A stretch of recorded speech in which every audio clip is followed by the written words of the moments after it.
ਪਿੱਛੇ ਜੇ ਰਾਘਵ ਚੱਡਾ ਆਏ ਸੀਗੇ ਮੌੜ ਮੰਡੀ ਤਾਂ ਉਹਨਾਂ ਨੇ ਇਹ ਗੱਲ ਕਿਹਾ ਕਿ ਮੌੜ ਹਲਕੇ ਨੂੰ ਗੈਂਗਸਟਰ ਨਹੀਂ ਸੇਵਾਦਾਰ ਚਾਹੀਦਾ। ਇਹਨਾਂ ਦੀ ਜ਼ਿੰਦਗੀ ਤੋਂ ਸੇਧ ਲੈਣੀ ਚਾਹੀਦੀ ਹੈ। ਜਿਹੜੇ ਨੌਜਵਾਨ ਆਪਦੇ ਆਪ ਨੂੰ ਬਹੁਤ ਸਮਝਦੇ ਆ ਕਿ ਅਸੀਂ ਹੀ ਹਾਂ, ਤੁਸੀਂ ਇੱਕ ਆਪੋਜੀਸ਼ਨ ਰੋਲ ਤਾਂ ਨਿਭਾਓ ਨਾ ਐਟਲੀਸਟ। ਇਹ ਨਹੀਂ ਕਿ ਜਿੱਤ ਕੇ ਘਰੇ ਬਹਿ ਜਾਓ ਜਿਵੇਂ ਪਹਿਲਾਂ ਹੋਇਆ। ਕੱਲ ਨੂੰ ਜੇ ਕਿਤੇ ਕਿਸੇ ਨਾਲ ਧੱਕਾ ਹੁੰਦਾ ਤਾਂ ਉਹ ਸਾਡੇ ਨਾਲ ਆ ਕੇ ਖੜਨਗੇ। ਲੋਕ ਹੈ ਜਿਹੜੇ ਚੇਤਨ ਹੋਏ ਆ ਕਿਉਂਕਿ ਅਸੀਂ ਹੁਣੇ ਕਿਸਾਨੀ ਸੰਘਰਸ਼ ਦੇ ਵਿੱਚ ਰਹੇ ਹਾਂ। ਕੀ ਲੱਗਦਾ ਕੀ ਰਿਸਪੌਂਸ ਆ ਲੋਕਾਂ ਦਾ ਲੱਖਾ ਸਿਧਾਣਾ ਨੂੰ ਲੈ ਕੇ? ਸਵਾਗਤ ਹੈ ਤੁਹਾਡਾ ਪ੍ਰੋ ਪੰਜਾਬ ਟੀਵੀ ਤੇ। ਮੈਂ ਹਾਂ ਆਕਾਂक्षा। ਲੱਖਾ ਸਿਧਾਣਾ ਦੀ ਸਪੋਰਟ ਦੇ ਵਿੱਚ ਹੁਣ ਸੈਸ਼ਨਦੀਪ ਕੌਰ ਸਿੱਧੂ ਜੋ ਕਿ ਪੰਜਾਬ ਦੇ ਦੂਜੇ ਸਭ ਤੋਂ ਛੋਟੇ ਸਰਪੰਚ ਬਣੇ ਸੀ 2018 ਦੀਆਂ ਸਰਪੰਚੀ ਚੋਣਾਂ ਦੌਰਾਨ, ਤਾਂ ਇਹ ਹੁਣ ਨਿਤਰੇ ਨੇ ਲੱਖਾ ਸਿਧਾਣਾ ਦੀ ਸਪੋਰਟ ਦੇ ਵਿੱਚ। ਮਾਨਕ ਖਾਨਾ ਪਿੰਡ ਦੇ ਸਰਪੰਚ ਨੇ ਸੈਸ਼ਨਦੀਪ ਕੌਰ ਸਿੱਧੂ ਤੇ ਗੱਲਬਾਤ ਇਹਨਾਂ ਦੇ ਨਾਲ ਕਰਦੇ। ਸੈਸ਼ਨਦੀਪ, ਤੁਸੀਂ ਲੱਖਾ ਸਿਧਾਣਾ ਦੀ ਸਪੋਰਟ ਦੇ ਵਿੱਚ ਉਤਰੇ ਹੋ ਤਾਂ ਕੀ ਤੁਹਾਨੂੰ ਲੱਗਦਾ ਹੈ ਵੀ ਤੁਸੀਂ ਹੁਣ ਖੁਦ ਵੀ ਕਨਵੈਸਿੰਗ ਕਰ ਰਹੇ ਹੋ ਜਾ ਕੇ ਪਿੰਡਾਂ ਦੇ ਵਿੱਚ, ਤਾਂ ਕੀ ਲੱਗਦਾ ਕੀ ਰਿਸਪੌਂਸ ਆ ਲੋਕਾਂ ਦਾ ਲੱਖਾ ਸਿਧਾਣਾ ਨੂੰ ਲੈ ਕੇ? ਮੈਮ ਸਾਰਿਆਂ ਤੋਂ ਪਹਿਲਾਂ ਤਾਂ ਸਾਰਿਆਂ ਨੂੰ ਪਿਆਰ ਭਰੀ ਸਤਿ ਸ਼੍ਰੀ ਅਕਾਲ ਜੀ।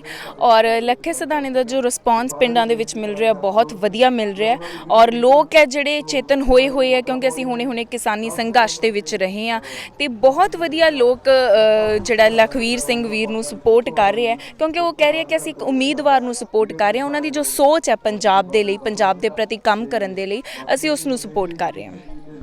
ਜਿਸ ਤਰ੍ਹਾਂ ਇਹ ਸੰਯੁਕਤ ਸਮਾਜ ਮੋਰਚਾ ਦੇ ਕੈਂਡੀਡੇਟ ਨੇ ਤੇ ਹਜੇ ਜਿਸ ਤਰ੍ਹਾਂ ਸੰਯੁਕਤ ਸਮਾਜ ਮੋਰਚੇ ਦਾ ਇੰਨਾ ਇਨਫਲੂਐਂਸ ਨਹੀਂ ਹੈ ਪੰਜਾਬ ਦੇ ਲੋਕਾਂ ਦੇ ਵਿੱਚ, ਜੇ ਆਪਾਂ ਦੇਖੀਏ ਤਾਂ ਲੋਕ ਜ਼ਿਆਦਾ ਇਨਕਲਾਈਨਡ ਕਾਂਗਰਸ, ਅਕਾਲੀ ਦਲ ਜਾਂ ਆਮ ਆਦਮੀ ਪਾਰਟੀ ਥੋੜੀ ਪੁਰਾਣੀ ਪਾਰਟੀ ਹੈ।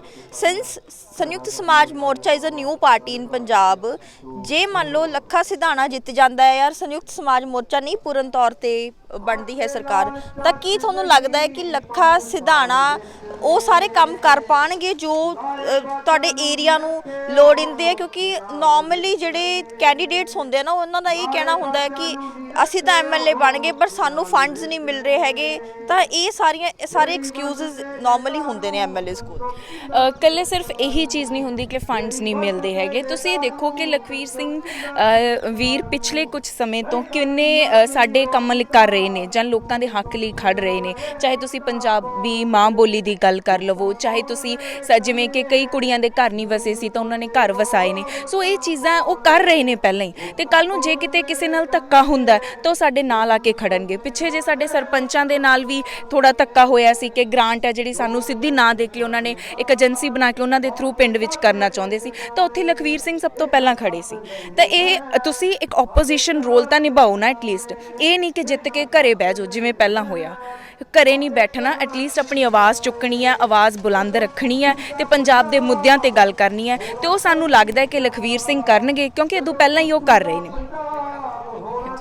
ਜਿਸ ਤਰ੍ਹਾਂ ਤੁਹਾਨੂੰ ਪਤਾ ਹੀ ਹੈ ਕਿ ਪਹਿਲਾਂ ਲੱਖਾ ਸਿਧਾਣਾ ਦੇ ਨਾਲ ਗੈਂਗਸਟਰ ਸ਼ਬਦ ਜੁੜਿਆ ਹੋਇਆ ਸੀਗਾ। ਜੇ ਇਹ ਸਵਾਲ ਪੁੱਟਅਪ ਹੁੰਦੇ ਨੇ ਕਿ ਉਹ ਪਹਿਲਾਂ ਤਾਂ ਗੈਂਗਸਟਰਵਾਦ ਦੇ ਵਿੱਚ ਰਹੇ ਨੇ ਤਾਂ ਹੁਣ ਉਹ ਇਲੈਕਸ਼ਨ ਲੜ ਰਹੇ ਨੇ, ਕੁਝ ਅਜਿਹੇ ਸਵਾਲ ਤੁਹਾਨੂੰ ਹੁੰਦੇ ਨੇ ਲੋਕਾਂ ਵੱਲੋਂ? ਦੇਖੋ ਹਾਲੇ ਤੱਕ ਤਾਂ ਮੈਨੂੰ ਕੋਈ ਸਵਾਲ ਨਹੀਂ ਹੋਇਆ ਹੈ ਇਸ ਤਰ੍ਹਾਂ ਦਾ, ਪਰ ਮੈਂ ਇੱਕ ਗੱਲ ਕਹਿਣੀ ਚਾਹੁੰਦੀ ਹਾਂ ਕਿ ਸਾਨੂੰ ਇਹਨਾਂ ਦੀ ਜ਼ਿੰਦਗੀ ਤੋਂ ਸੇਧ ਲੈਣੀ ਚਾਹੀਦੀ ਹੈ। ਜਿਹੜੇ ਨੌਜਵਾਨ ਆਪਦੇ ਆਪ ਨੂੰ ਬਹੁਤ ਸਮਝਦੇ ਆ ਕਿ ਅਸੀਂ ਹੀ ਹਾਂ ਸਿਰਫ ਗੈਂਗਸਟਰ ਗੈਂਗਸਟਰਵਾਦ ਵੱਲ ਜਾਂਦੇ ਨੇ, ਤਾਂ ਸਾਨੂੰ ਉਹਨਾਂ ਦੀ ਜ਼ਿੰਦਗੀ ਤੋਂ ਸਿੱਖਣਾ ਚਾਹੀਦਾ ਕਿ ਗੈਂਗਸਟਰਵਾਦ ਵੱਲ ਸਾਨੂੰ ਨਹੀਂ ਜਾਣਾ ਚਾਹੀਦਾ, ਬਲਕਿ ਸਹੀ ਮੁੱਦਿਆਂ ਤੇ ਪੰਜਾਬ ਦੇ ਹੱਕਾਂ ਦੇ ਲਈ ਸਾਨੂੰ ਖੜਨਾ ਚਾਹੀਦਾ। ਤੇ ਸਿੱਖ ਕੇ ਹੀ ਜੋ ਲੋਕ ਗਲਤ ਰਾਹ ਤੇ ਜਾਂਦੇ ਨੇ ਉਹ ਸਹੀ ਰਾਹ ਤੇ ਆਉਣਗੇ। ਸੈਸ਼ਨਦੀਪ, ਜਿਸ ਤਰ੍ਹਾਂ ਅਸੀਂ ਲੋਕਾਂ ਦੇ ਨਾਲ ਇੰਟਰੈਕਟ ਕਰਦੇ ਹਾਂ ਤਾਂ ਮੈਂ ਪਿੱਛੇ ਜੇ ਇੱਥੋਂ ਦੇ 2 ਨੌਜਵਾਨ ਬੱਚੇ ਸੀ ਜੋ ਸ਼ਹੀਦ ਹੋ ਗਏ ਸੀਗੇ ਮੋਰਚੇ ਦੇ ਵਿੱਚ, ਕਿਸਾਨੀ ਮੋਰਚੇ ਦੇ ਵਿੱਚ।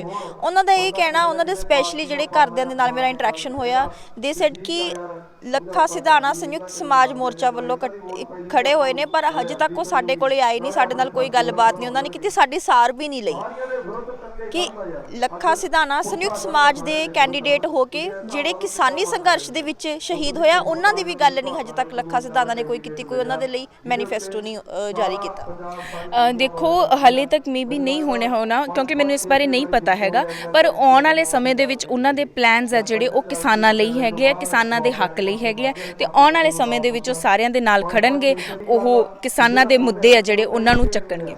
ਪਿੱਛੇ ਜੇ ਰਾਘਵ ਚੱਡਾ ਆਏ ਸੀਗੇ ਮੌੜ ਮੰਡੀ ਤਾਂ ਉਹਨਾਂ ਨੇ ਇਹ ਗੱਲ ਕਿਹਾ ਕਿ ਮੌੜ ਹਲਕੇ ਨੂੰ ਗੈਂਗਸਟਰ ਨਹੀਂ ਸੇਵਾਦਾਰ ਚਾਹੀਦਾ ਹੈ, ਤਾਂ ਇਹਦੇ ਤੇ ਕੀ ਕਹੋਗੇ?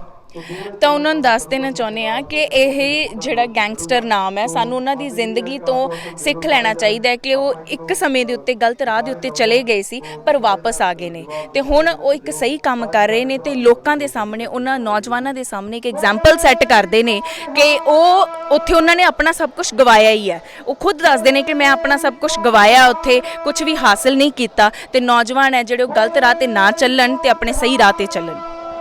ਬਹੁਤ ਬਹੁਤ ਸ਼ੁਕਰੀਆ ਸੈਸ਼ਨਦੀਪ। ਸੋ ਇਹ ਸਾਡੇ ਨਾਲ ਸੈਸ਼ਨਦੀਪ ਕੌਰ ਸਰਪੰਚ ਮਾਨਖਾਨਾ ਪਿੰਡ ਦੇ ਸਾਡੇ ਨਾਲ ਸੀਗੇ ਅਤੇ ਉਹਨਾਂ ਨੇ ਕਿਹਾ ਕਿ ਲੱਖਾ ਸਿਧਾਣਾ ਦੀ ਸਪੋਰਟ ਦੇ ਵਿੱਚ ਉਹ ਜਾ ਕੇ ਪਿੰਡ ਜਿਹੜਾ ਹੈਗਾ ਕਨਵੈਸਿੰਗ ਕਰ ਰਹੇ ਨੇ ਅਤੇ ਉਮੀਦ ਕਰ ਰਹੇ ਨੇ ਕਿ ਇਹਨਾਂ 2022 ਦੀਆਂ ਇਲੈਕਸ਼ਨਾਂ ਦੇ ਵਿੱਚ ਲੱਖਾ ਸਿਧਾਣਾ ਜਿਹੜੀ ਹੈ ਜਿੱਤ ਪ੍ਰਾਪਤ ਕਰਨਗੇ। ਮੌੜ ਮੰਡੀ ਤੋਂ ਪ੍ਰੋ ਪੰਜਾਬ ਟੀਵੀ ਦੇ ਲਈ ਆਕਾਂਸ਼ਾ ਸਕਸੈਨਾ।